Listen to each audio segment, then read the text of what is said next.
John Boehner, Speaker of the House, he is helping raise money for these three people: Carl DeMeo, Richard Tassi, and Monica Webby, from California, Massachusetts, and Oregon, respectively.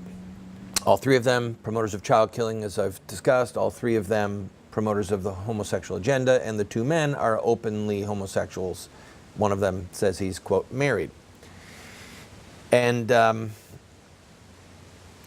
Brian Brown from the National Organization of Marriage, Tony Perkins from Family Research Council, and Tom Minery from Citizen Link, also from Focus on the Family, wrote a letter to Boehner, to McConnell, and in it they say, "We cannot in good conscience urge our members and fellow citizens to support candidates like DeMeo, Tassi, or Webby."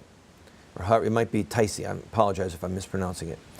"They are wrong on critical foundational issues of importance to the American people. Worse, as occupants of high office, they will secure a platform in the media to advance their flawed ideology and serve as terrible role models for young people who will inevitably be encouraged to emulate them." That wasn't bad. "We realize that capturing these three seats are top priorities for the Republican leadership. It is most unfortunate that the support of DeMeo, Tassi, and Webby by various Republican leaders puts us at odds with your objectives.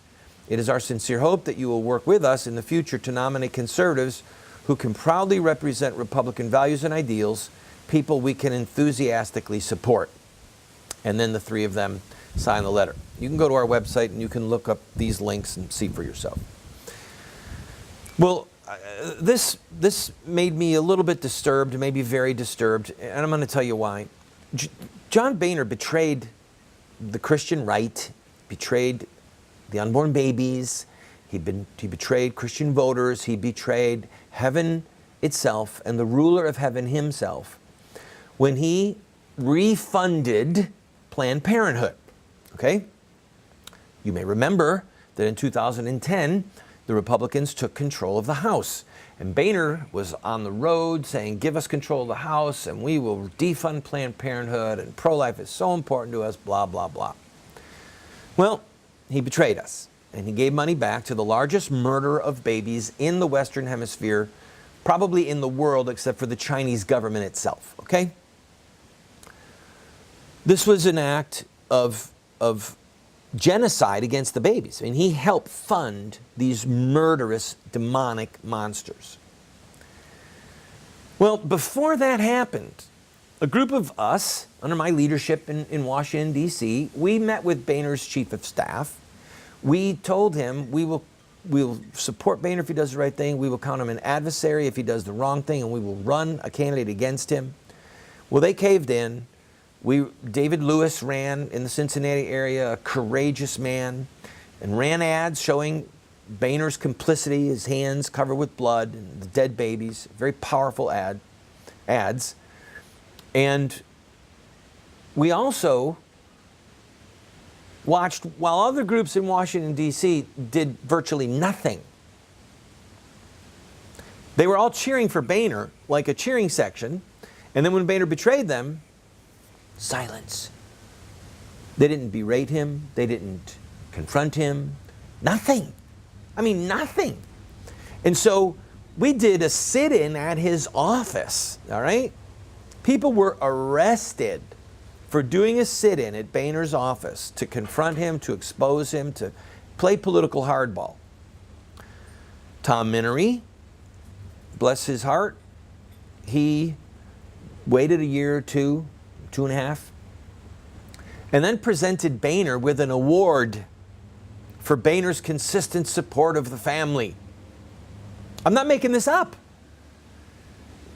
Gave him an award, and then Boehner betrays everyone again. Friend, this is about us not being lapdogs of the Republican Party. I'm going to ask you a question. If the devil comes to your door and knocks and says, "Can I come in? I want to help." Or a sheep, actually it's a wolf in sheep's clothing, comes up and knocks and says, "I want to come in and help." Which is a bigger threat? Well, if it's the devil, and you can see that it's the devil, wearing Prada, you say, get lost, I don't want you. But if it's a sheep, well, you think it's a sheep. It's actually a wolf in sheep's clothing. You say, really, you want help? Come on in. And once the wolf is inside, then the havoc begins. Then the carnage begins. That's what we have with people like John Boehner. And unfortunately, we don't have shepherds in the political realm, such as these people, Brian Brown, Tony Perkins, Tom Minery. They should have been, put the verb in you want, exposing, confronting, berating, condemning, whatever, challenging, holding feet to the fire, whatever you want to say. They should have been going after John Boehner for years. But because they put party so high up, because they want to be good Republicans, because they want to place at the table, because they want to have a meeting where they can present an award and get pictures and then send them to their list for fundraising, whatever it is, they've looked the other way while wolves dressed in sheep's clothing come through the door and then wreak havoc on the lives of innocent people. God save us from the devil. God save us from wolves in sheep's clothing. And God save us from false shepherds who should be fighting against these wolves.